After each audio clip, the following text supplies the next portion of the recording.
नमस्कार।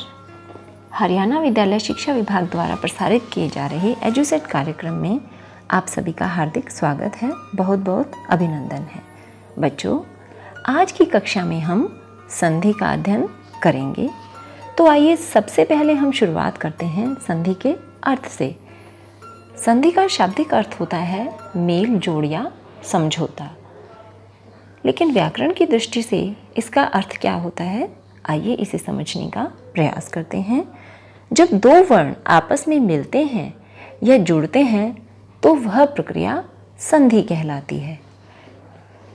लेकिन दो वर्ण कौन से और कैसे मिलते हैं, किन वर्णों के मिलने से विकार पैदा होता है तो संधि कहलाता है। तो आइए इसको हम थोड़ा विस्तार से समझने का प्रयास करते हैं। तो संधि के लिए हमें दो वर्णों की आवश्यकता होती है और वह दो वर्ण दो शब्दों के होते हैं। संधि करते समय हमारे पास दो शब्द हैं, प्रथम शब्द और एक द्वितीय शब्द। जब प्रथम शब्द का अंतिम वर्ण और द्वितीय शब्द का प्रथम वर्ण आपस में मिलते हैं तो विकार या परिवर्तन होता है। इस विकार या परिवर्तन को संधि कहते हैं। जैसे हिम जमा आलय हिमालय। हिम यहाँ पर प्रथम शब्द है और आलय यहाँ पर द्वितीय शब्द है। जब प्रथम शब्द का अंतिम वर्ण और दूसरे शब्द का प्रथम वर्ण अ और आ आपस में मिलते हैं तो विकार पैदा होता है और नया वर्ण बनता है आ, और उनके योग से, हिम जमा आलय के योग से जो नया शब्द सामने आता है वह होता है हिमालय। इसी प्रकार से एक अन्य उदाहरण देखिएगा, अति जमा अधिक। अति यहाँ पर प्रथम शब्द है और अधिक यहाँ पर दूसरा शब्द है। जब अति का अंतिम वर्ण ई और दूसरे शब्द का प्रथम वर्ण अ आपस में मिलते हैं, जब ई और अ का आपस में योग होता है तो नया वर्ण बनता है य, और अति और अधिक का योग करने पर जो शब्द सामने आता है वह है अत्यधिक। इस प्रकार दो वर्णों के मेल को संधि कहते हैं। संधि के अन्य उदाहरण देखिए, यथा जमा उचित यथोचित, एक जमा एक एकैक, अखिल जमा ईश्वर अखिलेश्वर, जगत जमा नाथ जगन्नाथ, निह जमा जन निर्जन। संधि के अर्थ के बाद आइए अब संधि विच्छेद के अर्थ को जान लेते हैं। संधि विच्छेद का अर्थ होता है अलग करना। संधि के नियमों द्वारा उन वर्णों को वापस उनकी पहले वाली अवस्था में लेकर आने की प्रक्रिया संधि विच्छेद कहलाती है। शब्दों को अलग अलग किया जाना संधि विच्छेद है। उदाहरण के लिए देखिए, भानुदय। भानुदय शब्द का जब हम संधि विच्छेद करते हैं तो होगा भानु जमा उदय। यहाँ पर भानु और उदय शब्द को अलग अलग कर दिया गया है। एक और उदाहरण देखिए, गणेश। गण जमा ईश। गणेश का संधि विच्छेद होगा। यहाँ पर गण और ईश शब्द को वापस अलग अलग कर दिया गया है। एक और उदाहरण देखिए, संयोग। सम जमा योग। संयोग का संधि विच्छेद होगा और हम देखते हैं कि सम और योग दो अलग अलग शब्द निकलकर बाहर आते हैं। इस प्रकार से हम देखते हैं कि शब्द अपनी संधि होने की पूर्ववत अवस्था में आ गए हैं।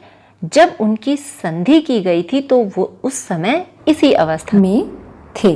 अतः हम देखते हैं कि वर्णों के मेल से होने वाले परिवर्तन या विकार को हम संधि कहते हैं और संधि किए गए शब्दों को वापस उनकी पूर्ववत अवस्था में लेकर आना संधि विच्छेद कहलाता है। आइए अब चर्चा करते हैं संधि के भेद पर। परंपरागत रूप से संधि के तीन भेद होते हैं, स्वर संधि, व्यंजन संधि और विसर्ग संधि। स्वर से स्वर का जब मेल होता है तो वहाँ पर स्वर संधि होती है। संधि का दूसरा भेद है व्यंजन संधि। स्वर या व्यंजन के साथ जब योग होता है तो वहाँ पर व्यंजन संधि होती है। व्यंजन संधि में या तो व्यंजन का व्यंजन से मेल होता है, या स्वर और व्यंजन का मेल होता है, या व्यंजन और स्वर का मेल होता है। उस अवस्था में व्यंजन संधि होती है। विसर्ग संधि जब विसर्ग का स्वर या व्यंजन से मेल होता है और उनके मेल से जो विकार उत्पन्न होता है वह विसर्ग संधि कहलाती है। लेकिन आज की कक्षा में हम सिर्फ स्वर संधि का ही विस्तार से अध्ययन करेंगे। तो आइए शुरुआत करते हैं। स्वर संधि की परिभाषा इस प्रकार से दी जा सकती है कि दो स्वरों के मेल से उत्पन्न विकार अथवा रूप परिवर्तन को स्वर संधि कहते हैं। जब स्वर से स्वर का मेल होता है तो संधि कहलाती है स्वर संधि। अर्थात जब प्रथम शब्द के अंत में स्वर हो और द्वितीय शब्द के आरंभ में भी स्वर हो तो उन वर्णों के मेल से जो संधि होगी वह स्वर संधि होगी। उदाहरण के लिए विद्या जमा अर्थी। विद्या यहाँ पर पहला शब्द है और अर्थी यहाँ पर दूसरा शब्द है। पहले शब्द का अंतिम वर्ण आ है और दूसरे शब्द का प्रथम वर्ण अ है। जब इन दोनों वर्णों को मिलाते हैं तो वर्ण होता है आ, इसलिए हमारा जो शब्द होगा वह विद्यार्थी होगा। इसी प्रकार से दूसरा उदाहरण देखिएगा, सूर्य जमा उदय।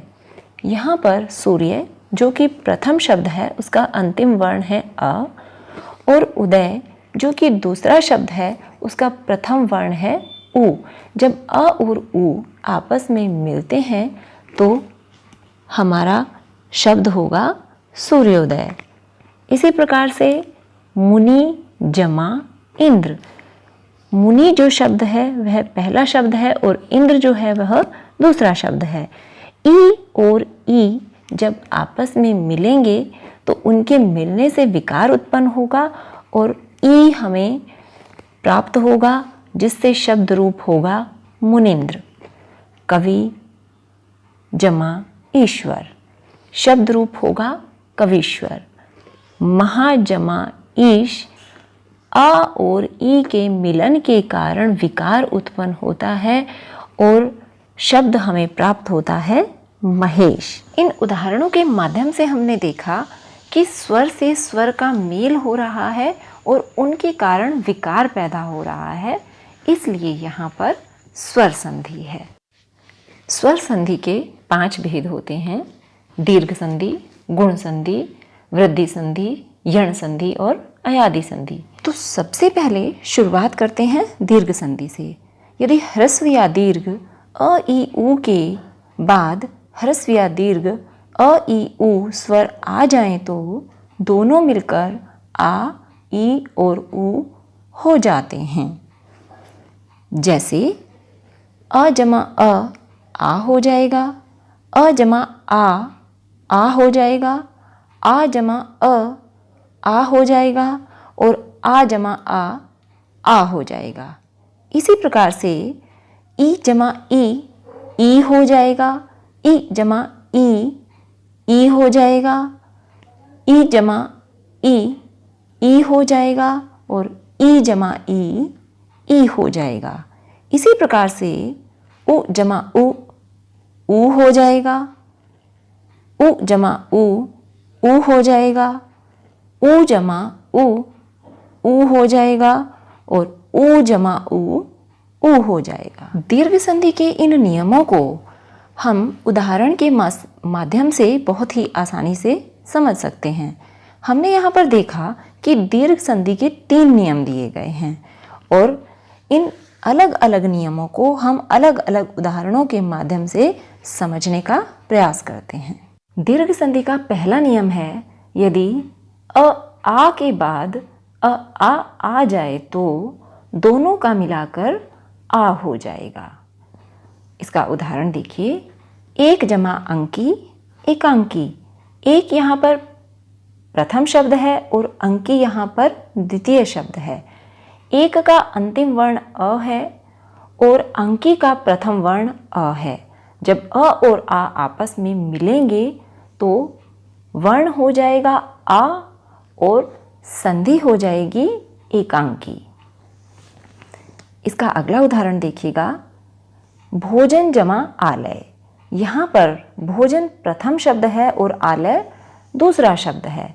भोजन का अंतिम वर्ण अ है और आलय का प्रथम वर्ण आ है। जब अ और आ आपस में मिलते हैं तो आ वर्ण में परिवर्तन हो जाता है और शब्द बनता है भोजनालय। एक अन्य उदाहरण देखिएगा, दीक्षा जमा अंत। दीक्षा यहाँ पर प्रथम शब्द है और अंत यहाँ पर दूसरा शब्द है। दीक्षा का अंतिम वर्ण आ है और अंत का प्रथम वर्ण अ है। आ और अ जब आपस में मेल करेंगे तो वर्ण हो जाएगा आ और शब्द रूप हो जाएगा दीक्षांत। इसी तरह से एक अन्य उदाहरण देखिएगा, विद्यालय। विद्या यहाँ पर प्रथम शब्द है और आलय यहाँ पर दूसरा शब्द है। जब प्रथम शब्द का अंतिम वर्ण आ और अंतिम शब्द का प्रथम वर्ण आ आपस में मिलेंगे तो दीर्घ का दीर्घ ही रहेगा, दीर्घ ही होगा और शब्द जो बनेगा वह होगा विद्यालय। दीर्घ संधि का दूसरा नियम है, यदि ई के बाद ई आ जाए तो दोनों मिलकर ई हो जाते हैं। इसका एक उदाहरण देखिएगा, कवि जमा इंद्र। कवि यहाँ पर प्रथम शब्द है और इंद्र यहाँ पर द्वितीय शब्द है, दूसरा शब्द है। कवि का अंतिम वर्ण ई है और इंद्र का प्रथम वर्ण भी ई है। जब ई और ई आपस में मिलते हैं तो ई हो जाता है और शब्द रूप हो जाएगा कविंद्र। अब अगला उदाहरण देखिएगा, गिरी जमा ईश। गिरी यहाँ पर प्रथम शब्द है और ईश यहाँ पर दूसरा शब्द है।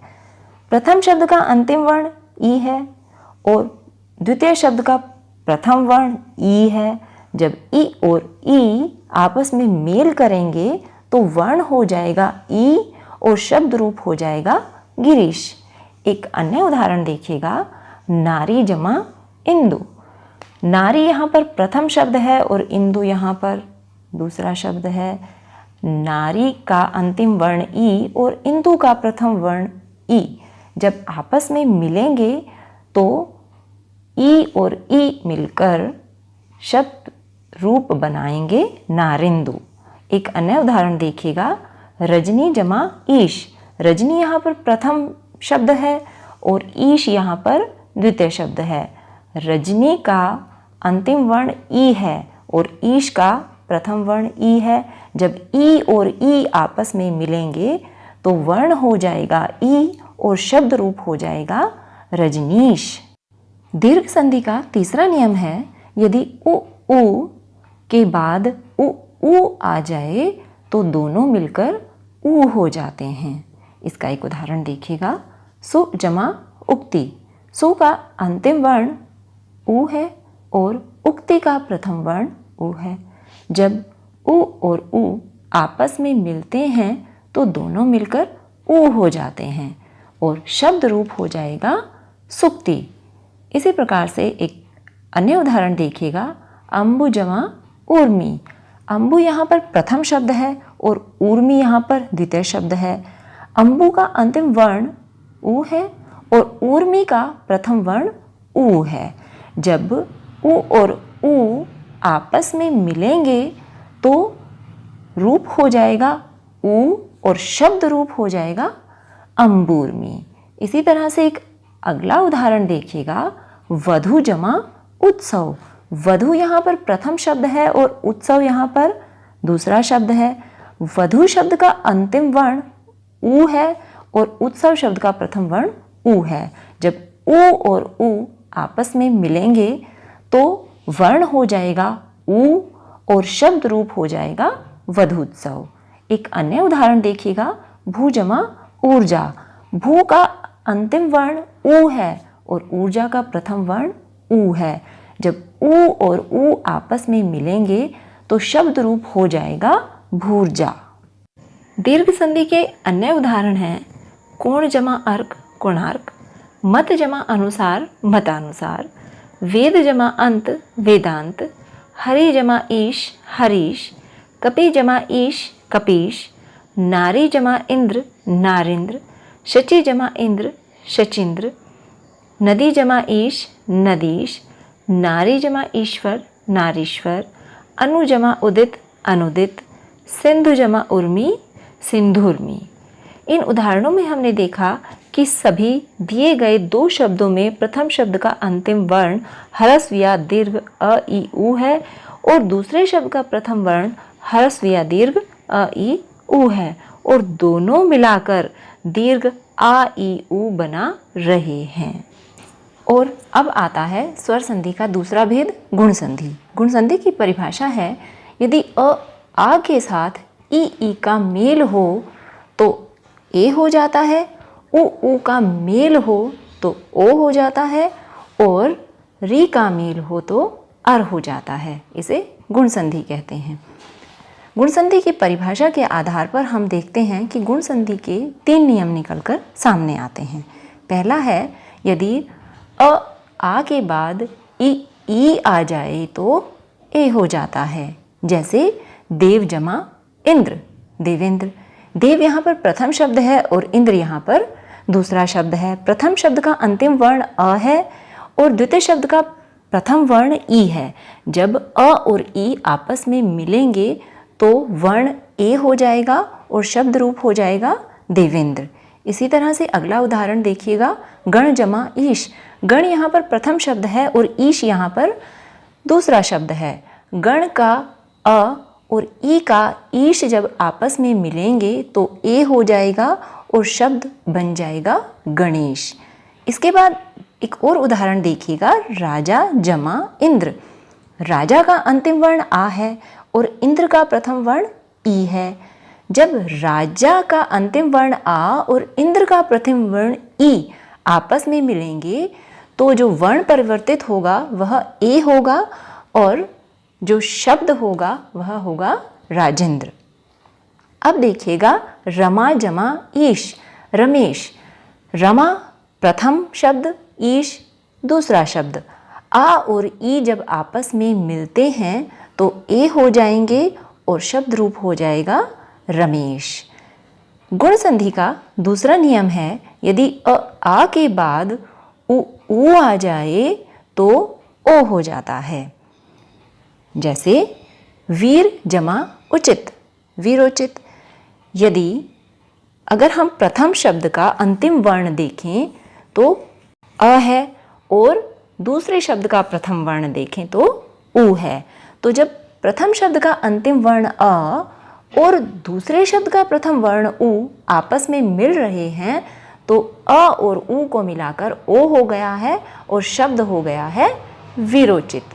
नव जमा ऊढ़ा। नव पहला शब्द है और ऊढ़ा दूसरा शब्द है। नव का अंतिम वर्ण आ है और ऊढ़ा का प्रथम वर्ण उ है।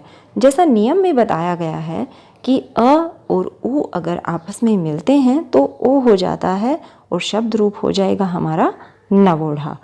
महा जमा उत्सव। यहाँ पर महा का अंतिम वर्ण आ है और उत्सव का प्रथम वर्ण उ है। आ और उ जब आपस में मिलते हैं तो ओ हो जाएगा और शब्द रूप होगा महोत्सव। अब आता है गुण संधि का तीसरा नियम। यदि आ के बाद री आ जाए तो अर हो जाता है। उदाहरण देखिएगा देव जमा ऋषि। देव यहाँ पर प्रथम शब्द है और ऋषि यहाँ पर दूसरा शब्द है। देव का अंतिम वर्ण अ है और ऋषि का प्रथम वर्ण री है। जब अ और री आपस में मिलते हैं तो अर हो जाएगा और शब्द रूप होगा देवऋषि। यहाँ पर हम देखते हैं कि र स्वरहीन होने के कारण शीर्षस्थ हो गया है। इसका अगला उदाहरण देखिए महाजमा ऋषि। यहाँ पर महा शब्द का अंतिम वर्ण आ और ऋषि शब्द का प्रथम वर्ण री जब आपस में मिल रहे हैं तो महर्षि शब्द बन रहा है। गुण संधि के अन्य उदाहरण देखिए। ज्ञान जमा इंद्र। यहाँ पर ज्ञान का अंतिम वर्ण अ है और इंद्र का प्रथम वर्ण ई है। जब अ और ई आपस में मिलते हैं तो ए हो जाएगा और शब्द रूप होगा ज्ञानेंद्र।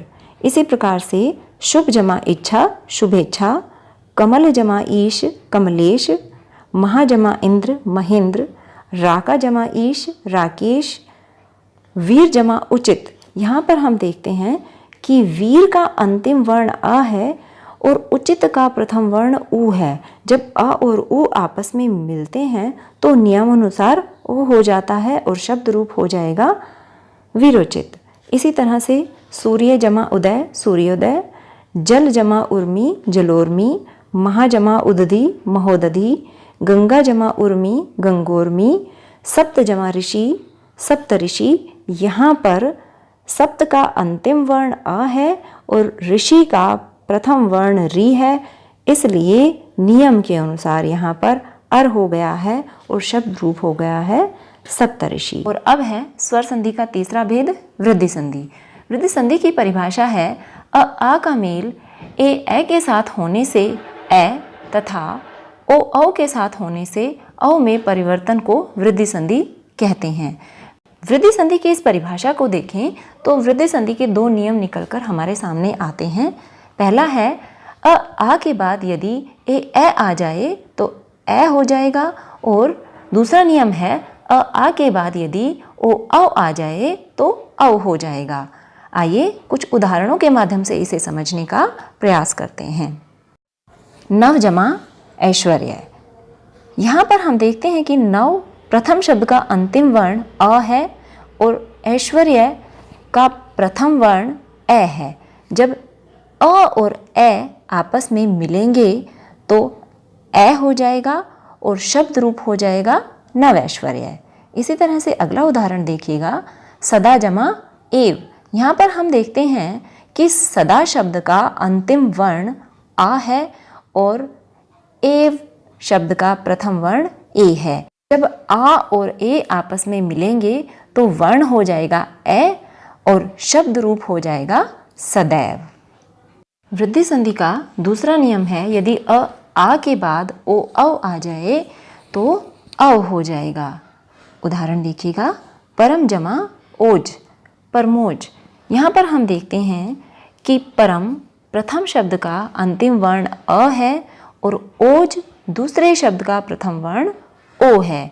जब अ और ओ आपस में मिलते हैं तो ओ हो जाता है और शब्द रूप हो जाएगा परमौज।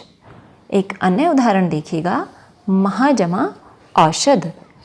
महा प्रथम शब्द है और औषध दूसरा शब्द है। महा का अंतिम वर्ण आ है और औषध का प्रथम वर्ण औ है।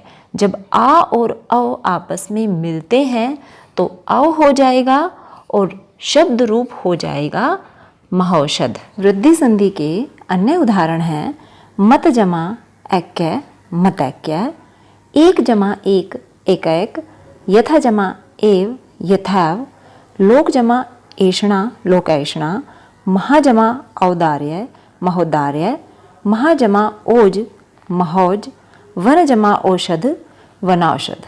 और अब आता है स्वर संधि का चौथा भेद, यण संधि। यण संधि की परिभाषा है, यदि ई उ या री का मेल किसी असमान या भिन्न स्वर से होता है तो ई का य हो जाएगा, उ का व हो जाएगा और री का र हो जाएगा। यण संधि की इस परिभाषा के अनुसार यण संधि के 3 नियम हमारे सामने प्रकट होते हैं। यण संधि का पहला नियम है, यदि ई के बाद असमान स्वर आ जाए तो ई का य में परिवर्तन हो जाएगा और जो दूसरे शब्द का प्रथम वर्ण है उसका प्रयोग मात्रा के लिए किया जाएगा। यण संधि का दूसरा नियम है, यदि उ के बाद कोई असमान या भिन्न स्वर आ जाए तो उ का परिवर्तन व में हो जाएगा, वह भी हलंत होगा और उसके बाद जो दूसरे शब्द का प्रथम वर्ण है उसका प्रयोग मात्रा के लिए किया जाएगा। और यण संधि का तीसरा नियम है, यदि री के बाद असमान स्वर आ जाए तो री का परिवर्तन र में हो जाएगा और उसके बाद जो दूसरा शब्द है उसका जो प्रथम वर्ण है उसका प्रयोग मात्रा के लिए किया जाएगा, क्योंकि र भी हलंत ही होगा। यहाँ पर एक बात ध्यान रखने योग्य है कि अभी तक हमने ऊपर जो संधियाँ की थी, जितने नियम पढ़े थे, उन नियमों में जब प्रथम शब्द का अंतिम वर्ण और दूसरे शब्द का प्रथम वर्ण मिलकर परिवर्तन कर रहे थे, उनके मिलने से परिवर्तन हो रहा था। लेकिन यहाँ पर हम देखते हैं कि परिवर्तन प्रथम शब्द के अंतिम वर्ण में हो रहा है और जो दूसरे शब्द का प्रथम वर्ण है उसका प्रयोग मात्रा के लिए किया जाएगा। यह बात ध्यान रखने योग्य है। यण संधि के इन नियमों को उदाहरण के माध्यम से समझने का प्रयास करते हैं। यण संधि का पहला नियम है, यदि ई के बाद कोई असमान स्वर आ जाए तो ई का परिवर्तन य में हो जाता है। उदाहरण देखिएगा, अति जमा अधिक। यहाँ पर अति जो कि प्रथम शब्द है उसका अंतिम वर्ण ई है और अधिक जो कि दूसरा शब्द है उसका प्रथम वर्ण अ है।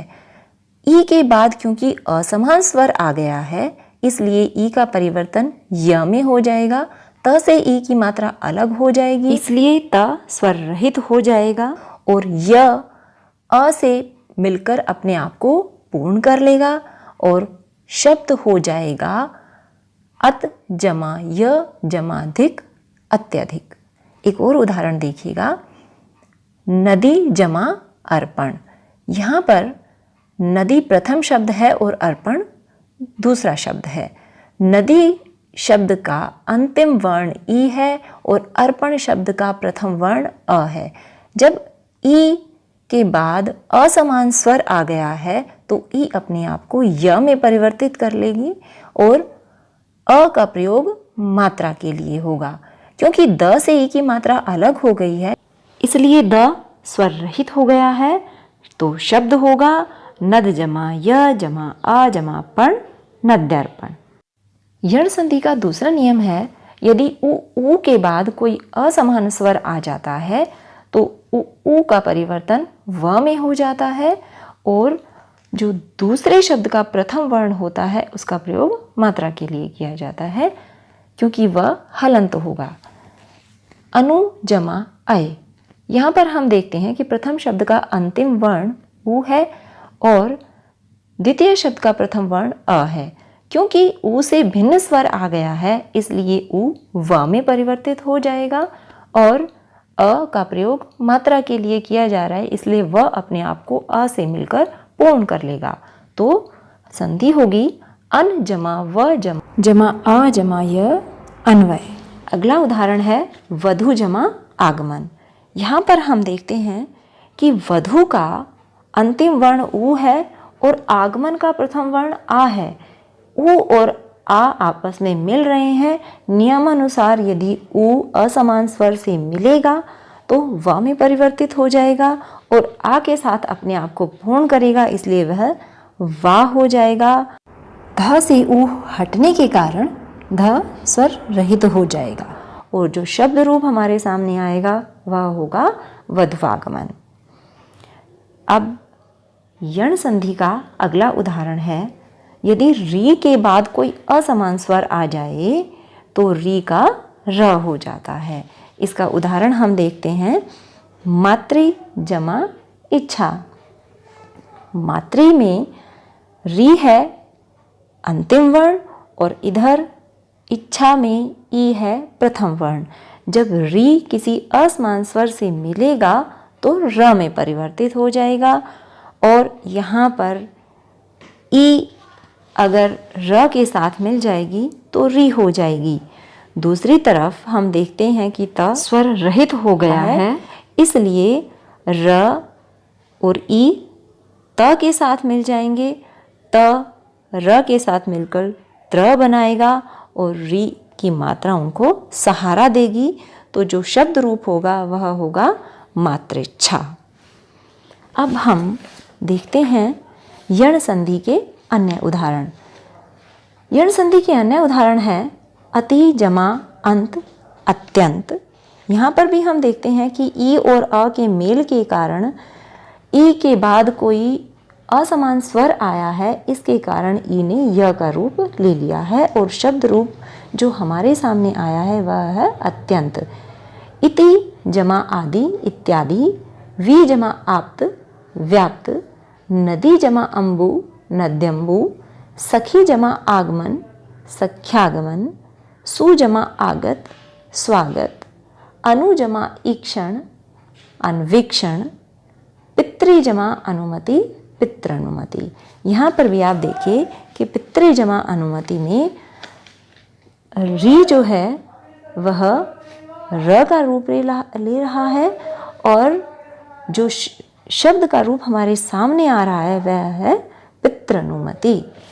और अब स्वर संधि का अंतिम व पांचवा भेद अयादि संधि।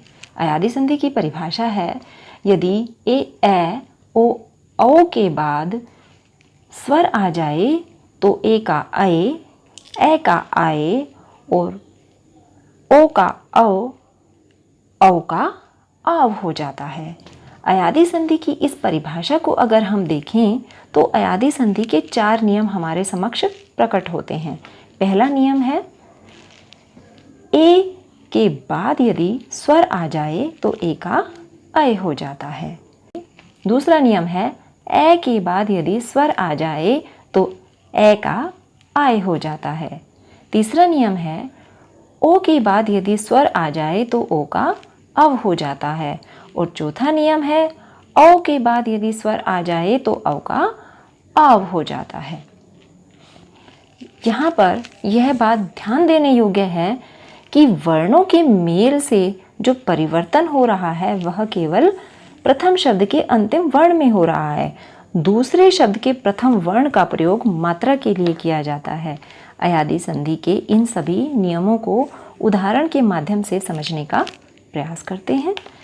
पहला नियम है यदि ए के बाद स्वर आ जाए तो ए का अय हो जाता है, जैसे चे जमा अन चयन।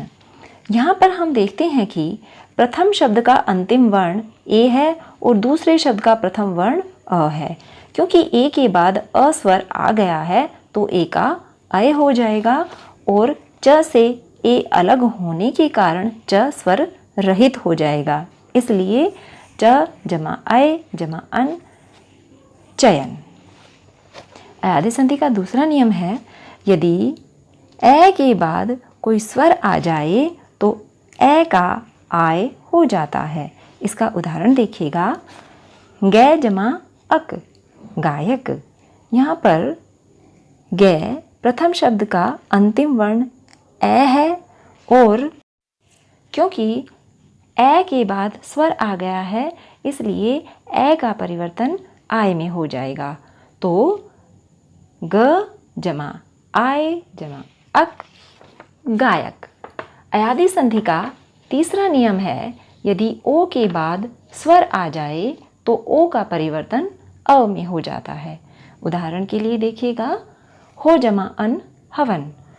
हो प्रथम शब्द का अंतिम वर्ण ओ है और अन दूसरे शब्द का प्रथम वर्ण अ है।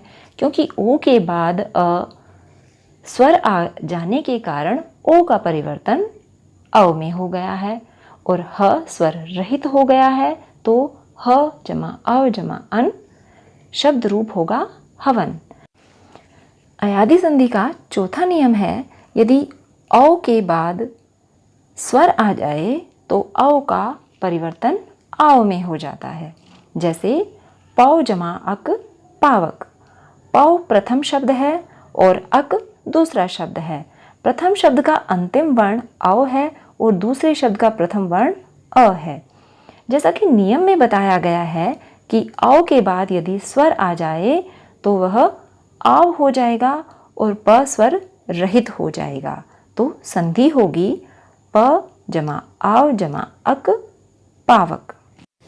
अयादि संधि के अन्य उदाहरण हैं ने जमा अन नयन, शे जमा अन शयन, गै जमा अक गायक, गै जमा इका गायिका, भो जमा अन भवन, पो जमा इत्र पवित्र, पौ जमा अन पावन, भौ जमा उक भावुक।